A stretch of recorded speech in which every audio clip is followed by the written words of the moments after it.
1971 দীর্ঘ 9 মাস রক্তক্ষয়ী মুক্তি সংগ্রামের পর স্বাধীন বাংলাদেশ। বিশ্বের মানচিত্রে ঠাঁই পাওয়া নব্য স্বাধীন যুদ্ধবিধ্বস্ত বাংলাদেশের অর্থনীতি বিপর্যস্ত হয়ে পড়ে।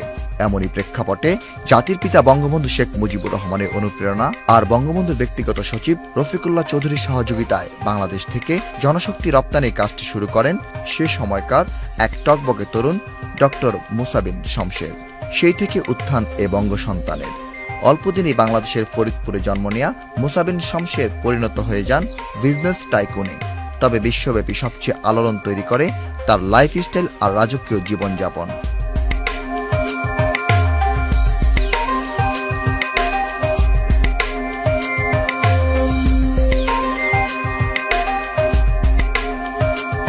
আর তাই তো নেলসন ম্যান্ডেলা, ডেভিড ফ্রস্ট, বিল ক্লিন্টনের মতো বিশ্ববরেণ্য ব্যক্তিগণ মুসা বিন শমশেরকে প্রিন্স উপাধি দেন।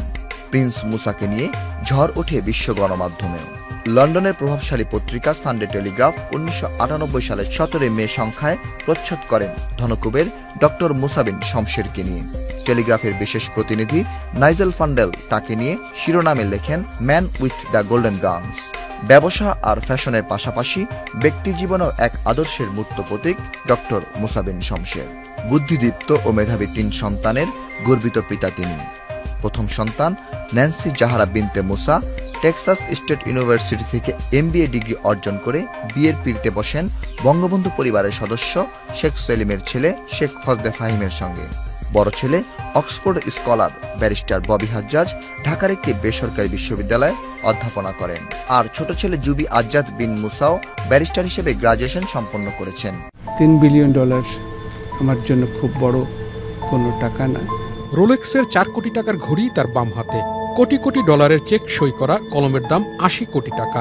24 ক্যারেটের সোনায় মোড়া এ কলমে রয়েছে 7,500 হীরকখণ্ড। কোটপিন, টাইপিন আর ব্রেসলেটে আছে 16 ক্যারেটের চুনি। শুধু বিশুদ্ধ হলেই হবে না, তার গোসলের পানিতে মেশাতে হয় খাঁটি গোলাপের নির্যাস। কোনো রাজা বাদশাহ বা রূপকথার চরিত্র নয়, তিনি ফরিদপুরে জন্ম নেয়া আলোচিত ব্যবসায়ী মুসা বিন শমশের। এটি হচ্ছে তার বিলাসী জীবনযাপনের খণ্ডচিত্র। ওয়েবসাইটের তথ্য অনুযায়ী বিশ্বের শীর্ষ 10 অস্ত্র ব্যবসায়ীর মধ্যে মুসা বিন শমশেরের নাম অষ্টমে। $3 বিলিয়ন আমার জন্য খুব বড় কোনো টাকা না। যতদিন পর্যন্ত পদ্মা ব্রিজ কমপ্লিট না হবে ততদিন আমি সরকারকে সহায়তা দেব। 1997 সালে যুক্তরাজ্যের লেবার পার্টির প্রধানমন্ত্রী পদপ্রার্থী টনি ব্লেয়ারের নির্বাচনী প্রচারে $50 লাখ অনুদানের প্রস্তাব দিয়ে বিশ্বব্যাপী আলোচনায় আসেন তিনি। আবার দেশের সব থেকে বড় নির্মাণ প্রকল্প পদ্মা সেতুর কাজেও $3 বিলিয়ন দিতে চেয়েছিলেন মুসা বিন শমশের। তার একটা অস্বাভাবিক জীবনচারণের যে ইতিহাস, হিস্ট্রি সেখানে আছে, এগুলা আমার কমিশনের কাছে কিছুটা প্রশ্নবোধক মনে হয়। $7 বিলিয়ন সুইস ব্যাংক জব্দ করেছে, তো এই অর্থটা সুইস ব্যাংকে উনি রাখলেন, এর উৎসটা কি? তিনি তো ব্যবসা, বাংলাদেশে তার নাকি ম্যান পাওয়ারের ব্যবসা, ড্যাটকো বলে তার একটি প্রতিষ্ঠান আছে। উদ্বেগের বিষয়ও আমাদের কাছে যে তিনি নাকি আর্মস ট্রেড করেন।